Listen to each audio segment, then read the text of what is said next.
Bonjour à toutes et à tous et bienvenue dans l'Histoire surprenante. Aujourd'hui, je vais vous faire voyager et je vais évoquer avec vous 10 légendes urbaines canadiennes.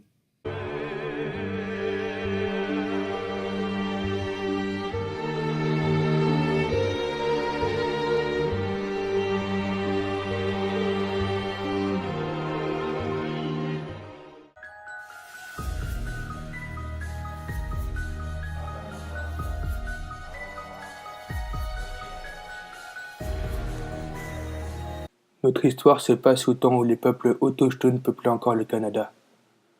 Nous allons évoquer plus précisément le peuple Huron-Wendat, qui fut une des premières familles autochtones de langue iroquoienne et qui vivait au sud de l'Ontario. La légende raconte qu'un couple de Wendat se baladait en forêt quand ils tombèrent sur un ours. Il ne leur semblait pas menaçant, mais il était resté immobile. Petit à petit, un autre ours est arrivé, puis un autre, puis encore un autre, puis encore un autre, jusqu'à être encerclés par ceux-ci. Les ours leur ont demandé de les suivre jusqu'à chez eux dans les montagnes rouges. Il n'y avait pas de discussion possible, ils ne pouvaient qu'obéir. Arrivés à leur caverne, les ours ont mis à la disposition du couple tout ce dont ils avaient besoin pour qu'ils ne manquent de rien. Nourriture, eau, couverture. Pourtant, quelque chose manquait au couple. Leurs proches les manquaient. Ils en ont parlé aux ours, mais ceux-ci ne voulaient pas les laisser partir. Ils ne voulaient même pas aborder le sujet.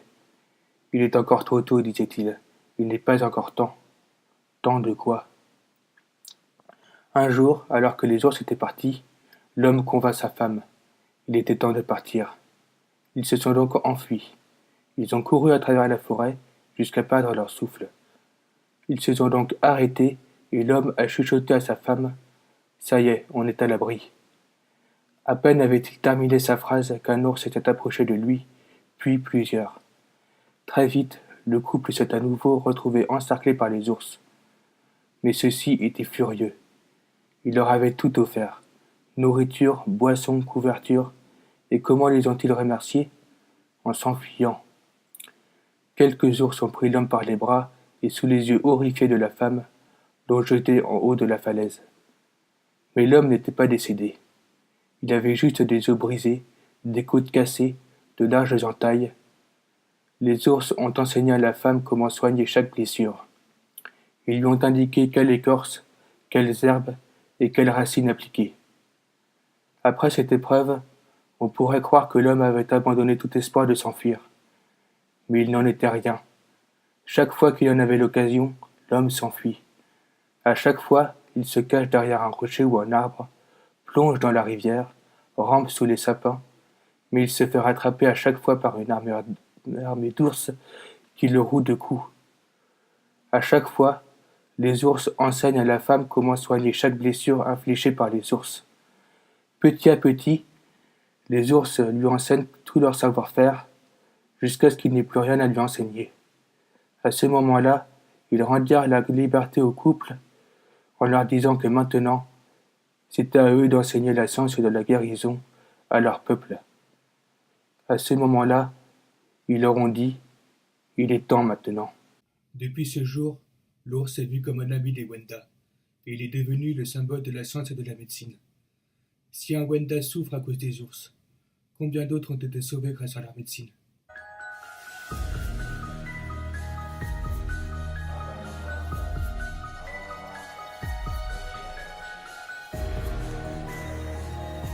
Vous connaissez le mythe des bateaux fantômes?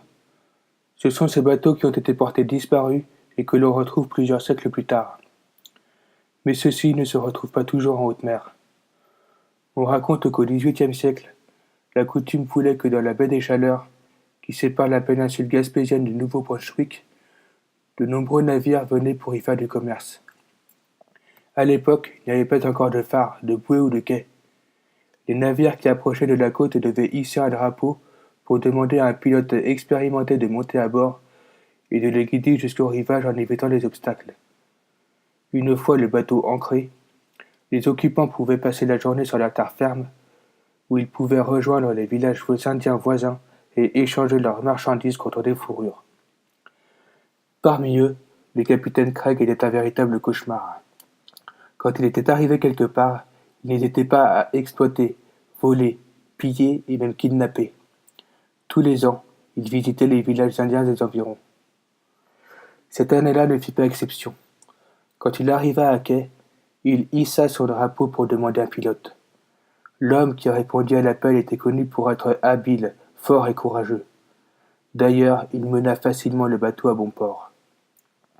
Le capitaine et l'équipage restèrent toute la journée sur la terre ferme à accomplir leurs méfaits, puis regagnèrent leur bateau et demandèrent au pilote de les guider jusqu'à la mer. Quand le navire fut éloigné de la terre, le pilote entendit des bruits étranges venant de la cale. Il tendit l'oreille. Pas de doute, des gémissements venaient effectivement de la cale. Il exigea de fouiller le bateau. Le capitaine et le premier lieutenant refusèrent.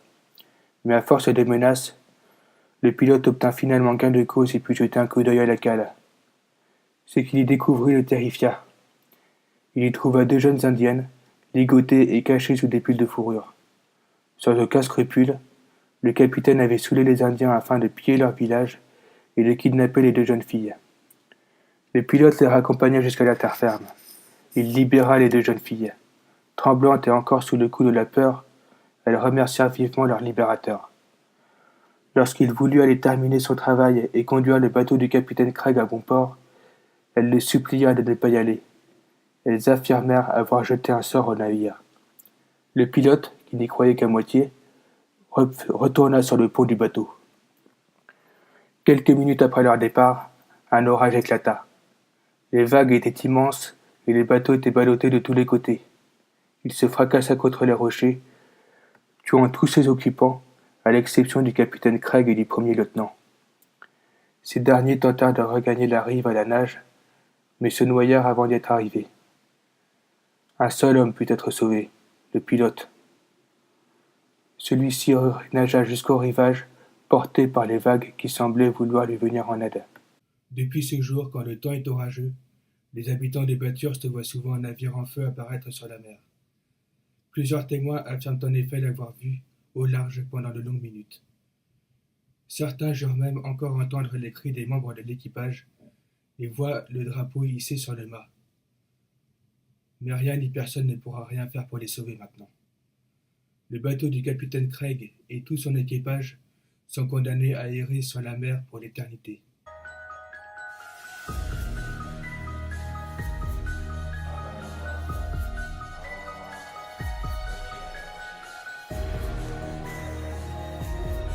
Comment peut-on évoquer une légende urbaine canadienne sans évoquer le diable? C'est en effet l'être maléfique par excellence dans ce pays. Là-bas, on l'appelle par plusieurs dénominations. Satan, le démon, ou quelquefois le malin. Il peut prendre plusieurs formes, comme il l'a déjà fait une fois au Manitoba, au XIXe siècle. Le Manitoba est une province de l'ouest du Canada, à l'est de l'Ontario. À cette époque-là, Monseigneur Taché avait entrepris de construire une église à Saint-Boniface. Cette année-là, l'hiver était rude et les travaux avançaient de peine et de misère. Le froid étant mordant, les hommes étaient fatigués et le découragement se faisait sentir sur les chantiers. Un beau matin, on vit surgir un cheval noir à travers les flocons qui tombaient sur les ouvriers. Une bête superbe, haute sur pattes et solide, mais qui semblait trembler sous le poids de l'hiver manitobain. Les hommes s'approchèrent de lui pour le caresser. Personne ne savait d'où il venait. Il n'appartenait à personne des environs. Les ouvriers proposèrent de le nourrir et de l'héberger dans l'écurie. Monseigneur Taché accepta, mais à une seule condition. Personne ne devra lui enlever sa bride. Personne, jamais, en aucun cas, même pas pour le laisser manger. Le cheval devra rester bridé. Le cheval retrouva rapidement ses forces dans la chaleur de l'écurie. On le fit travailler au chantier. Les hommes lui firent porter une charge assez lourde mais comparable à ce que les autres bêtes travaillant à la construction de l'église pouvaient porter. Le cheval noir porta la charge jusqu'au bout, comme si de rien n'était. Malgré l'effort, aucune goutte de sueur n'apparut sur sa robe lustrée. Le lendemain, on doubla sa charge. Comme la veille, aucune goutte de sueur ne coula de son front. Il ne manifesta aucun signe de fatigue. Le jour suivant, on tripla sa charge. Le résultat était le même que les jours précédents. Il était plus fort que les autres bêtes, plus résistant. Il semblait infatigable. Les travaux avançaient bien plus rapidement grâce à lui. Le moral remontait en flèche sur les chantiers. Les ouvriers lui étaient reconnaissants de leur facilité au temps la tâche. Un beau jour, un des ouvriers trouva que ce n'était pas convenable de traiter ainsi un cheval si utile. Il décida donc de lui enlever sa bride pour le laisser se reposer un peu. Après tout, la brave bête l'avait bien mérité. À la seconde même où il y avait retiré sa bride, le ciel s'obscurcit, le cheval se dressa sur ses pattes arrière, il poussa un hennissement terrible qui glaça le sang de tous ceux qui étaient présents, et il disparut en un instant. Tous tremblaient sur le chantier. Monseigneur Taché comprit immédiatement que le diable s'était approché d'eux et avait pris une apparence trompeuse. On ne revit plus jamais la bête dans les environs. Elle ne revint jamais terminer les travaux. Si vous passez par Saint-Boniface, vous remarquerez qu'il manque une pierre au-dessus d'un des murs de l'église construite par Monseigneur Taché. Cette pierre manquante sert à rappeler aux habitants du quartier de Saint-Boniface que le diable peut prendre n'importe quelle forme, et les paroissiens se souviennent avec fierté qu'un jour, ils ont fait travailler le diable pour la cause de Dieu. Si vous passez par Trois-Pistoles, l'Isle ou l'île d'Orléans au Québec, parlez avec les habitants. Ils vous raconteront qu'un cheval noir rôde dans les parages. Si vous croisez une bête noire, forte et infatigable, surtout restez sur vos gardes. On ne sait jamais à qui on a affaire.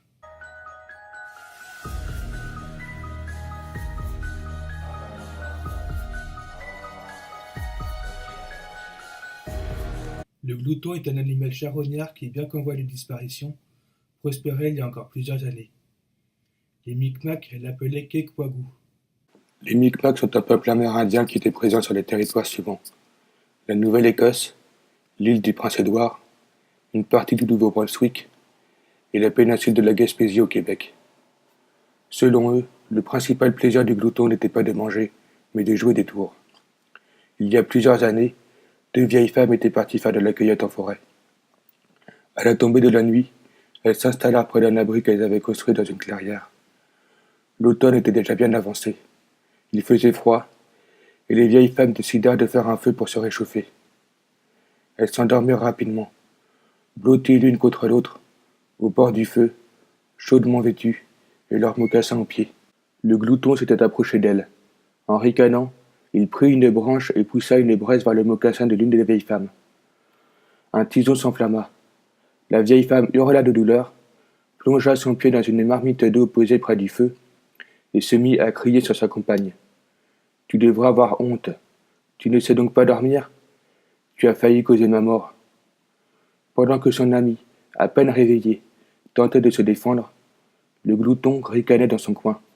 Après une longue dispute, les deux vieilles femmes se rendormirent. Mais le glouton ne s'arrêta pas là. Il revint près du feu, reprit une nouvelle branche, joua de nouveau avec une braise, et la rapprocha cette fois du pied de la deuxième femme. Tout comme son ami il y a quelques instants, celle-ci se réveilla sur le coup de la douleur et se mit à hurler. Elle plongea son pied dans l'eau de la marmite et manifesta sa colère contre sa compagne. « C'est bien la peine de m'insulter, c'est toi qui ne sais pas dormir. Tu m'as blessé, tu aurais pu me tuer. » Son amie, à peine réveillée, tentait elle aussi de se défendre. Elles protestèrent si fort l'une contre l'autre qu'on n'entendait plus que leurs cris dans la forêt. À un moment, elles en vinrent même au cou. Pendant que l'une frappait sur l'épaule de l'autre, celle-ci ripostait en lui tirant les cheveux. Le glouton était si fier de son coup qu'il riait, riait, riait. Il ne pouvait plus s'arrêter de rire. Il riait tant et si fort que sa peau recouvrant ses côtes se déchira aussitôt. Tout d'un coup, la bête se mit lui aussi à crier, mais de douleur. Les deux vieilles femmes l'ayant entendu, elles arrêtèrent leur dispute et regardèrent le glouton. Elles comprirent qu'elles n'étaient pas responsables de tout ceci, mais que cet animal leur avait joué un mauvais tour. Elles décidèrent de se venger sur lui. Elles se précipitèrent sur lui et le frappèrent si fort qu'il tomba à leurs pieds. Le croyant mort, elles le firent cuire pour le manger et l'écorchèrent pour suspendre sa peau dans leur campement. La peau leur rappellerait qu'il ne faut jamais accuser une personne si on n'a pas de preuves. La chaleur de l'eau bouillante ranima le glouton, qui, retrouvant ses forces maléfiques, réussit à sortir de la marmite. Il se précipita sur sa peau, la décrocha à toute vitesse, et s'enfuit dans la forêt le plus vite possible. Quand il se fut suffisamment éloigné, il voulut enfiler sa peau, mais sa chair était devenue plus foncée à cause de la chaleur du feu. De plus, son corps avait rétréci. Sa peau ne lui allait plus tout à fait. Elle formait des plis çà et là. Depuis ce jour, quand d'étranges événements surviennent, les Micmacs accusent tout d'abord le glouton.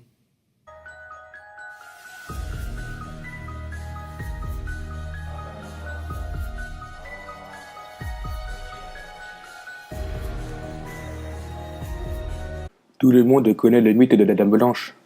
C'est une apparition fantomatique qui représente une femme vêtue d'un voile blanc et qui apparaîtrait au bord des routes.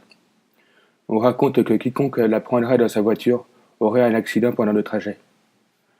L'histoire que je vais vous raconter est celle de la Dame Blanche de la chute de Montmorency, sur la côte de Beaupré, tout près de Québec. Il s'agit de l'apparition de Mathilde Robin, décédée en 1759.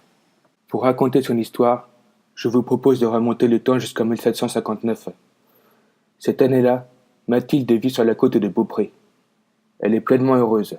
À la fin de l'été, elle épousera le beau Louis, celui qui fait battre son cœur. D'ailleurs, pour l'occasion, elle avait cousu elle-même sa robe de mariée, blanche comme le veut la tradition. Seulement, cette année-là, les Anglais veulent s'emparer de la ville, mais Mathilde n'y prête pas du tout attention. Rien n'assombrira son bonheur. Rien, sauf la guerre. Car le 31 juillet, tout bascule.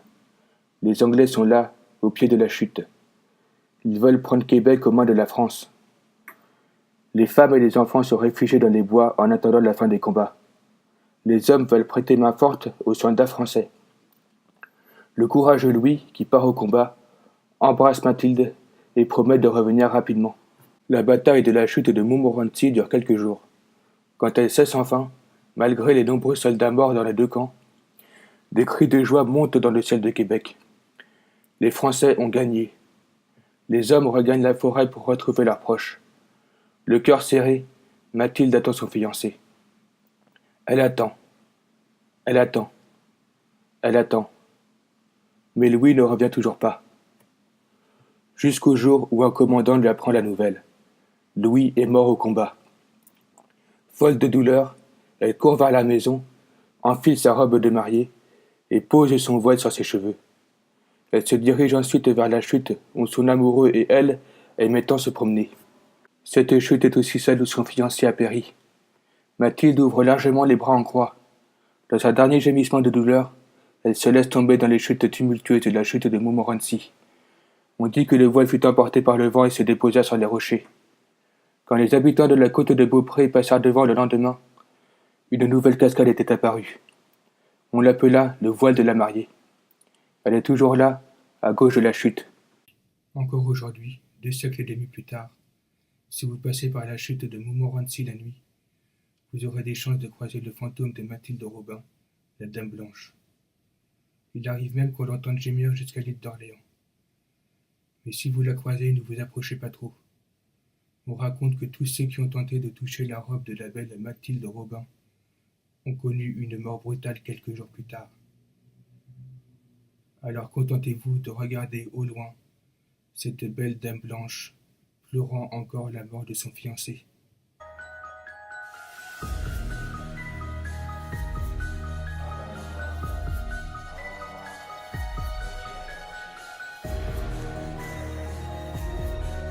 Savez-vous pourquoi les feuilles d'érable rougissent en automne? Ce n'est pas le froid qui explique ce phénomène. Écoutez plutôt l'explication des Wendat. Autrefois, le grand esprit voulait que toutes ces créatures vivent dans un monde heureux. Nul ne connaissait la faim, la soif ou le froid. Tous vivaient en paix. Ce bonheur dura des lunes et des lunes, jusqu'au jour où l'une des bêtes, rat musqué, fasse une étrange proposition. Il suggéra d'organiser un concours pour savoir quel oiseau volait le plus rapidement et quel animal de la forêt courait le plus vite. Toutes les bêtes acceptèrent, voyant là une occasion de s'amuser. Les oiseaux commencèrent. Faucon fut nommé juge. Sans grande surprise, Aigle remporta la victoire. Vint ensuite le tour des autres animaux. Ours fut nommé juge. Le signal fut donné, et à la surprise générale, le gagnant de la course fut Lièvre. Ce que les autres concurrents ne savaient pas, c'est que Lièvre remporta la victoire grâce à une ruse que Renard lui avait enseignée. En effet, Renard avait suggéré aux autres lièvres de se placer tout au long du parcours. Ainsi, lorsque Cerf apparut au bout du sentier, le dernier lièvre surgit sur le chemin et traversa la ligne d'arrivée en quelques bonds, même pas essoufflé. Ours, qui n'avait pas une très bonne vue, n'avait pas vu que le lièvre qui avait franchi la ligne d'arrivée n'était pas le même que celui qui avait franchi la ligne de départ. Il déclara donc au lièvre vainqueur. Mais ceci n'était pas du goût de tout le monde. Les esprits s'échauffèrent rapidement. Les autres animaux de la forêt protestèrent, critiquèrent les résultats de la course. Cerf était furieux. Il s'éloigna du groupe sans tenter de dissimuler sa colère. Ours voulut rattraper Cerf pour lui demander de s'expliquer. Mais dans un brusque élan de rage, Cerf fonça sur lui tête baissée. Il frappa Ours de ses bois. Ours saigna abondamment. Heureusement, Loup était intervenu et évita à Ours de décéder. Cependant, pourchassé par Loup, Cerf s'enfuit rapidement dans la forêt. Pendant qu'il courait, le sang d'ours qui était resté sur ses bois coula et s'éparpilla sur les feuilles des érables environnants, qui prirent une teinte rouge vif. Depuis ce jour, quand les arbres perdent leurs feuilles, Cerf perd ses bois. Il se retrouve sans défense devant Loup, puni d'avoir fait couler le sang sur la terre. C'est aussi depuis ce jour que les arbres perdent leurs feuilles en automne avant de tomber. Le grand esprit veut ainsi rappeler aux hommes et aux animaux la paix perdue.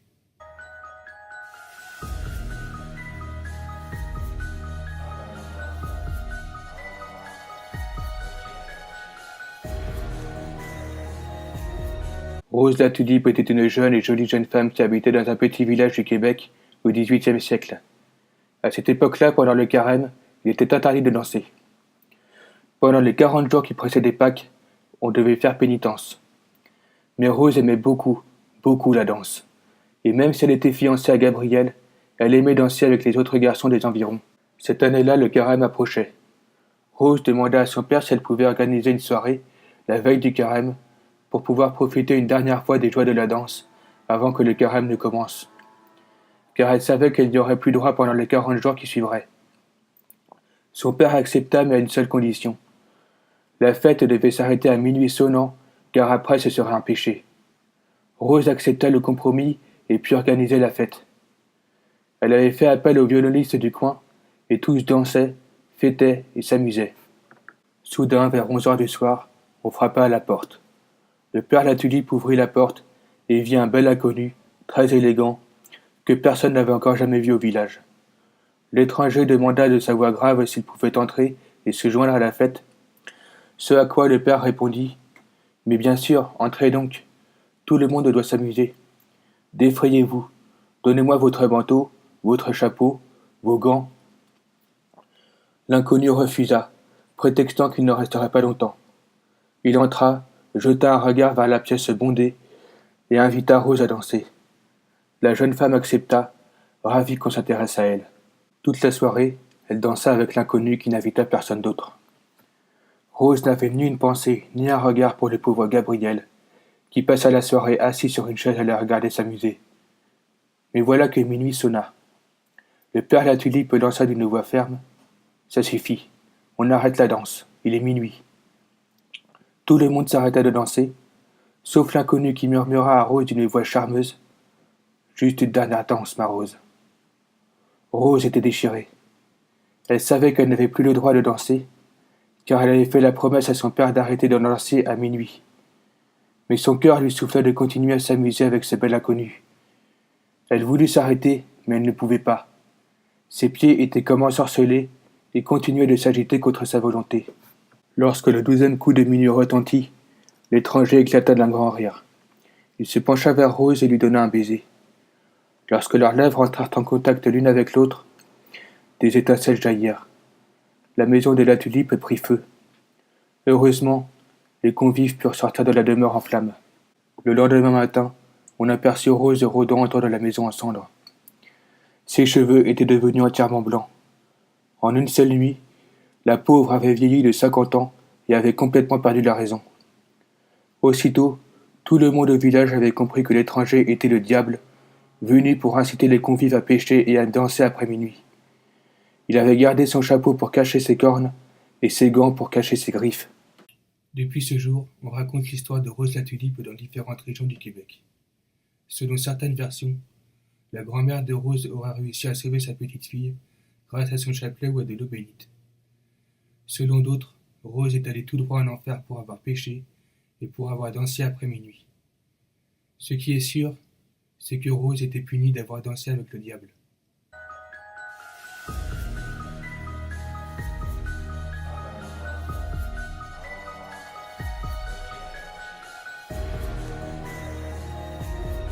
Sedna était une très belle jeune femme. Le problème n'était pas qu'elle soit belle, mais qu'elle soit vaniteuse. Elle passait ses journées à coiffer ses longs cheveux et à contempler son reflet, ce qui exaspéra son entourage. Son père, un veuf d'un certain âge, lui présentait des hommes, mais personne n'était assez bien pour elle. Un jour, son père en eut assez de ses caprices. Il déclara que Sedna devrait épouser le prochain qui lui demanderait sa main. Le lendemain, on sonna à sa porte. Le père ouvrit et y découvrit un chasseur, aux vêtements coûteux mais élégants, mais au visage très laid. Comme les précédents, l'homme était un prétendant et voulait lui demander la main de sa fille. Cette dernière eut beau protester et pleurer, son père l'obligea à l'épouser et à le suivre sur son île. Sedna s'aperçut très vite que son nouveau mari était un chaman très puissant et hélas très méchant. Il vivait le plus souvent sous la forme d'un homme-oiseau et lui faisait subir les pires traitements. Sedna pleurait et gémissait du matin au soir. Elle était terriblement malheureuse. Elle pleurait tellement que son père sur le continent l'entendit. Touché par la peine de sa fille, il décida de la sauver. Profitant de l'absence du chaman, il se rendit sur l'île où vivait maintenant Sedna. Quand elle le vit arriver, elle fut bien évidemment ravie. Mais il ne fallait pas trop s'attarder, car il ne savait pas quand le chaman serait de retour, et il le savait très cruel, surtout quand il était contrarié. Sans perdre un instant, Sedna et son père embarquèrent dans le kayak et quittèrent l'île. Quand le chaman s'aperçut de la disparition de son épouse, il entra dans une rage folle. Il ordonna à la mer de s'agiter. La plus terrible des tempêtes se leva et prit le petit kayak de ses filets. L'embarcation était bousculée de tous les côtés. Des vagues immenses encerclèrent ses deux occupants. Les éléments étaient déchaînés et rien ne semblait pouvoir apaiser la colère de l'homme-oiseau. Effrayé, le père comprit que s'il ne prenait pas de décision immédiatement, il n'aurait aucun moyen de rejoindre le continent vivant. Il ne vit qu'une seule solution, rendre Sedna à son mari pour apaiser sa colère. Sans réfléchir et guidé par la peur, l'homme poussa Sedna hors du kayak. Mais la tempête ne se calma pas pour autant. La jeune femme était prise de panique.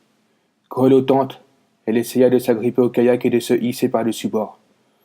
Son père ne se laissa pas faire. Il se mit à taper sur les doigts gelés de sa fille avec sa pagaie pour qu'elle lâche prise. Il tapa si fort que ses doigts se cassèrent. Ils tombèrent à l'eau et se transformèrent, devenant les poissons qui peuplent la mer. Mais Sedna resta tout de même accroché au kayak avec l'aide cette fois de ses mains gelées. Mais son père continua de taper sur ses doigts pour lui faire lâcher prise. Ses mains se brisèrent, tombèrent dans l'eau et se transformèrent également, devenant les mammifères qui peuplent maintenant la mer. À bout de force, Sedna ne pouvait rien faire d'autre que de lâcher prise. Elle lâcha l'embarcation, se laissa couler et ses longs cheveux flottant autour d'elle, elle s'enfonça dans les profondeurs de la mer, où elle se transforma en sirène. La légende raconte qu'il y est toujours. Quand les flots s'agitent, on raconte que c'est Sedna, irritée de ne plus avoir de main pour peigner ses beaux cheveux, qui se met en colère et crée cette tempête. C'est pourquoi depuis ce jour, quand les chamans entrent en transe pour calmer Sedna, déesse de la mer, ils doivent se munir d'un peigne.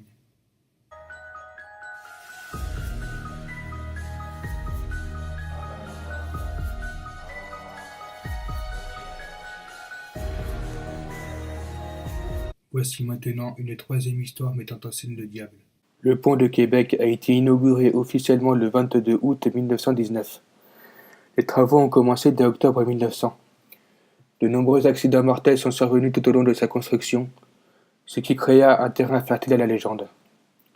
Le 29 août 1907, une partie importante du pont en construction s'écroula, tuant d'un coup plus de 75 ouvriers et en blessant plusieurs autres. Le 20 juillet 1916, un autre accident de ce type est survenu. On parle alors de 13 morts parmi les ouvriers. Il semble que le pont soit victime d'un maléfice. Malgré cela, on décide quand même de poursuivre les travaux de sa construction, car un pont à Québec était nécessaire au transport ferroviaire et au développement économique de la région. À la reprise des travaux, un inconnu se présente au contremaître. Il se présente comme un ingénieur qui vient proposer ses services et lui propose un travail sans aucune catastrophe, mais à une seule condition. En échange de ses services, il demande que l'âme de la première personne qui traverse ce pont lui soit remise. Encore sous le choc des accidents survenus précédemment, et au vu des dégâts humains qu'ils ont engendrés, le contremaître accepta sans réfléchir. Les travaux reprirent, et tout se passa bien jusqu'au jour de l'inauguration. Au moment où on s'apprête à traverser le pont, le contremaître jeta un coup d'œil sur l'ingénieur grâce à qui les travaux ont pu se terminer, et lui trouva un air diabolique. Il se rappela la promesse qu'il lui avait faite de lui remettre l'âme de la première personne qui traverserait le pont. Réalisant avec horreur qu'il avait agi sans réfléchir et avant qu'il ne soit trop tard, il attrapa un gros chat noir qui se trouvait là et le lança sur le faux ingénieur. L'ingénieur et les chats disparurent. On ne retrouva qu'un petit tas de poils ensanglantés. Si un jour vous venez à Québec et que vous souhaitez traverser le fleuve, je vous conseille d'emprunter le pont Pierre-Laporte. C'est plus sûr, car il paraît que le diable attend toujours de se venger.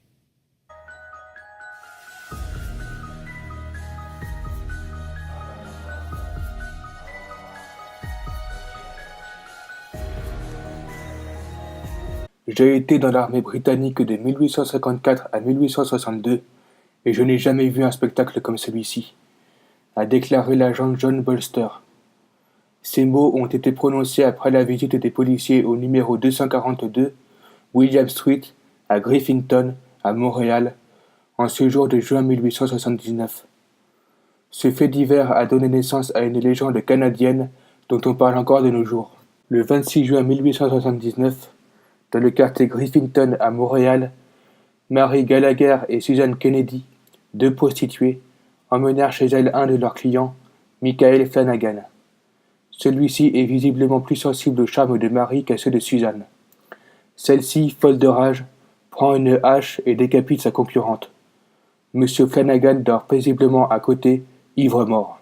La légende raconte que tous les 7 ans, Mary revient sur la rue William à la recherche de sa tête. Les versions divergent quand on regarde les journaux de l'époque, comme l'identité de la victime par exemple.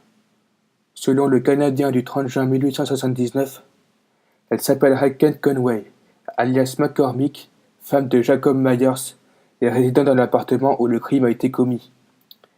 D'après le Montreal Witness du 2 juillet 1879, il s'agirait de Madame Conley. C'est un peu plus tard qu'on se rendra compte qu'il s'agissait bel et bien de Mary Gallagher. Selon le Canadien, la victime avait plus de 60 ans et Susan en avait 30. Les deux femmes buvaient visiblement énormément de boissons alcoolisées. D'ailleurs, lorsque les policiers sont arrivés sur la scène du crime, Susan Kennedy faisait semblant d'être ivre morte. Ses vêtements étaient tachés de sang. Quand ils ont vu le corps inanimé de Mary Gallagher dans l'appartement, ils ont accusé Susan Kennedy du meurtre. Michael Flanagan étant un camarade de beuverie, ils l'ont également accusé du meurtre. Jacob Myers, le mari de Susan Kennedy, était lui aussi arrêté, mais il a ensuite été relâché. À l'issue du procès qui s'était déroulé début octobre 1879, Michael Flanagan a été déclaré non coupable. Susan Kennedy a été condamnée à la pendaison le 5 décembre suivant. Depuis, elle a toujours crié son innocence. La peine de Susan Kennedy a par la suite été reconsidérée et elle a finalement été condamnée à la prison à perpétuité. Michael Flanagan est décédé le 5 décembre 1879, le jour où Susan Kennedy aurait dû être pendue.